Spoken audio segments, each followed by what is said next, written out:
கன்னகத்தின் குரல் நேயர்கள் அனைவருக்கும் வணக்கம்.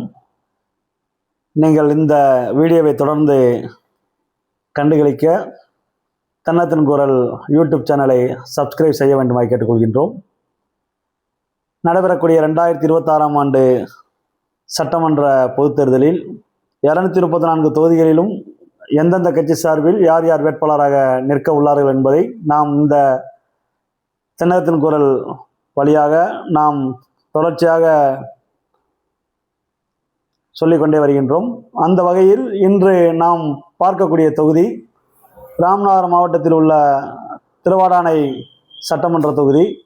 இந்த திருவாடானை சட்டமன்ற தொகுதி 1952 முதல் இன்று வரை 16 சட்டமன்ற பொதுத் தேர்தலை சந்தித்துள்ளது.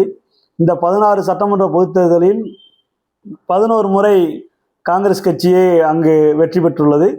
அவ்வாறு இங்கு வெற்றி பெற்ற காங்கிரஸ் கட்சியில் ஒரே குடும்பத்தைச் சேர்ந்த திரு கரியமாணிக்கம் அம்பலம் அவர்களும் திரு கே.ஆர். ராமசாமி அம்பலம் அவர்களும் தற்போது சட்டமன்ற உறுப்பினராக உள்ள திரு கருமாணிக்கம் அவர்களும் தொடர்ச்சியாக 11 முறை வெற்றி பெற்றுள்ளார்கள்.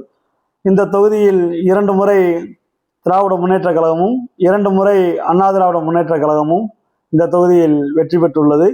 அண்ணா திராவிட முன்னேற்ற கழகத்தில் இந்த தொகுதியில் முக்குளத்தூர் புலிப்படையினுடைய தலைவர் திரு கருணாஸ் அவர்கள் இரட்டை இலை சின்னத்தில் 2016ஆம் ஆண்டு வெற்றி பெற்றார். அந்த வகையில் 2021ஆம் ஆண்டு அந்த தொகுதியில் மீண்டும் காங்கிரஸ் கட்சி சார்பில் திரு கருமாணிக்கம் அவர்கள் வெற்றி பெற்று தற்பொழுது சட்டமன்ற உறுப்பினராக உள்ளார். அந்த தொகுதி தற்பொழுது மீண்டும் காங்கிரஸ் கட்சிக்கே திராவிட முன்னேற்ற கழக கூட்டணியில் கிடைப்பதற்கு அதிக வாய்ப்புகள் உள்ளது. அவ்வாறு காங்கிரஸ் கட்சிக்கே அந்த தொகுதி கிடைத்தால் மீண்டும் அங்கு சட்டமன்ற உறுப்பினராக உள்ள திரு கருமாணிக்கம் அவர்களை அந்த தொகுதியில் மீண்டும் வேட்பாளராக களம் காணக்கூடும்.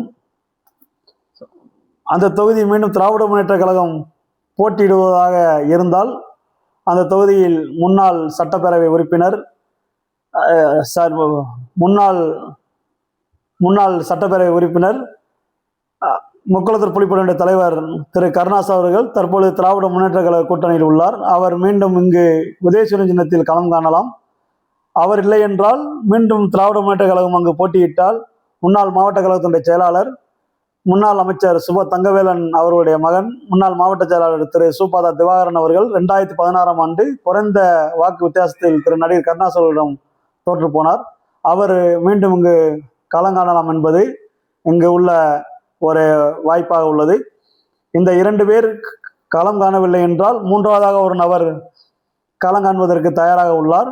அவ்வாறு களங்காணுக்கு தயாராக உள்ள நபர் திரு நல்ல சேதுபதி அவர்கள், முன்னாள் ஆர்எஸ் மங்கலத்தினுடைய ஒன்றிய பெருந்தலைவர் முன்னாள் ஆர்எஸ் மங்கலத்தினுடைய ஒன்றிய செயலாளராக உள்ள திரு நல்ல சேதுபதி அவர்கள் இங்கு திராவிட முன்னேற்ற கழகத்தின் சார்பில் களம் காணலாம். இங்கு அனைத்து இந்திய அண்ணா திராவிட முன்னேற்ற கழகத்தின் சார்பில் யார் வேட்பாளராக நிற்கப் போகிறார் என்று அறிந்தோம். அந்த வகையில் இந்த தொகுதி என்பது முன்னாள் மாவட்ட கழகத்தினுடைய செயலாளராகவும் 2026ஆம் ஆண்டு வெற்றி வாய்ப்பு இழந்த திரு கே.சி. ஆணிமுத்து அவர்கள் களத்தில் உள்ளார். ஆனால் ஏற்கனவே முதலத்தூர் சட்டமன்ற தொகுதியில் 2 முறை வெற்றி வாய்ப்பை இழந்த திருமதி கீர்த்தியா முனிசாமி அவர்கள் தற்பொழுது திருவாடானை தொகுதியிலே வேட்பாளராக களம் காணக்கூடும் என்பது நாம் அறிந்த வகையில் உள்ளது. அவ்வாறு அவர் களம் கண்டால் அவர் ஏற்கனவே பரமக்குடி நகர்மன்றத்தினுடைய தலைவராக உள்ளார். அவருடைய கணவர் திரு எம்.ஏ. முனிசாமி அவர்கள் ராமநாதபுரம் மாவட்டத்தினுடைய அதிமுக செயலாளராக உள்ளார். அவர் அந்த தொகுதியில் களங்காணுவதற்கு அதிக வாய்ப்புகள் உள்ளது. அதேபோல் தமிழக வெற்றி கழகத்தின் சார்பில் யார் இன்னும் அங்கு வேட்பாளராக நிற்க உள்ளார்கள் என்பது இன்னும் புரியாத புதிராகவே உள்ளது.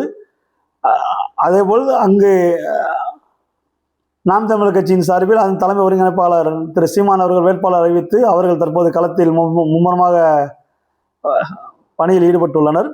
இந்த தொகுதியை பொறுத்தளவை அதிகப்படியாக உள்ள வாக்காளர்கள் முக்குளத்தூர் சமூகம், அதற்கு அடுத்தபடியாக உள்ளது தேவேந்திரகுல வேளாளர் சமூகம், அதற்கு அடுத்தபடியாக உள்ளது மைனாரிட்டி சமூகமான கிறிஸ்துவ மற்றும் இஸ்லாமியர் ஓட்டுக்கள். அதேபோல் இந்த தொகுதி என்பது ராமநாதபுரம் மாவட்ட ஆட்சியர் அலுவலகம் இந்த தொகுதியை சார்ந்தது. ராமநாதபுரத்தில் இருக்கக்கூடிய ராமநாதபுரம் மாவட்ட ஆட்சியர் அலுவலகம் வரை இந்த திருவாடானை தொகுதி பெரிய தொகுதியாக உள்ளது. அந்த வகையில் இந்த தொகுதியில் தற்போது வரை அந்த தொகுதியில் அங்கு காங்கிரஸ் கட்சியோ இல்லை திராவிட முன்னேற்ற கழகமோ போட்டியிட்டால் அங்கு காங்கிரஸுக்கோ அல்லது திராவிட முன்னேற்ற கழகத்திற்கோ வெற்றி வாய்ப்பு அதிகம் உள்ளதாக தற்போதைய கள நிலவரம் சொல்லப்படுகிறது. ஒருவேளை அங்கு 2016ஆம் ஆண்டு போட்டியிட்ட தமிழக மக்கள் முன்னேற்ற கழகத்தினுடைய தலைவர் திரு ஜான்பாண்டியன் அவர்களோ அல்லது திரு யாதவர் குலத்தினுடைய தலைவராக இருக்கக்கூடிய திரு தேவநாதன் யாதவ் அவர்கள் அங்கு போட்டியிட்டால் அங்கு போட்டி 2 திராவிட முன்னேற்ற கழகத்திற்கும் அண்ணா திராவிட முன்னேற்ற கழக கூட்டணிக்கும் போட்டி கடுமையாக இருக்கும் என்பது அங்கு உள்ள கள நிலவரம். நன்றி.